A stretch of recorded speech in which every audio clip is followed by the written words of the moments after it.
Hello everyone, welcome back with my news video. In this series, I'm gonna show you how to show you about rows and columns in Microsoft Excel. And if you know about columns and rows, actually, you can insert, hide, and delete rows and columns in Microsoft Excel. Okay, now I want to show you about rows and columns. If I click on this, we call columns. One more, if I click on this, we call rows in Microsoft Excel. Okay, I think that you understand and remember rows and columns. Next, I want to show you about how to insert columns. You just right-click on this column and click Insert.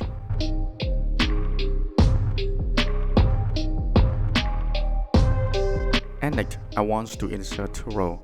If you want to insert row, right-click on this number and after click Insert. So you will got one more row.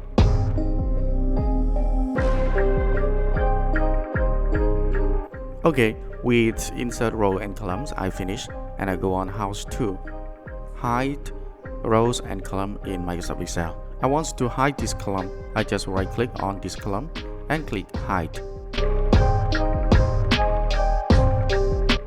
So the column will close after I click on hide button.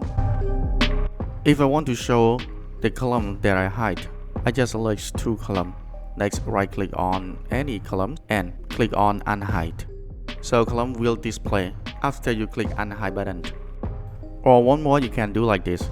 Just click on this and push to the right. So column that you hide will appear on your side. And next, if you want to hide row, please select the row of the number that you want to hide. Next, right click and click hide.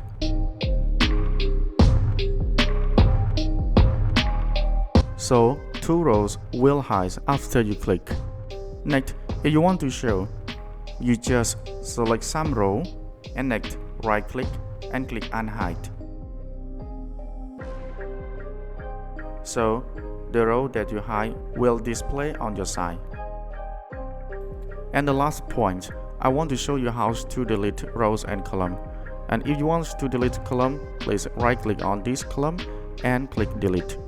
So the result of this side, one column will delete. And you can do the same with the row also.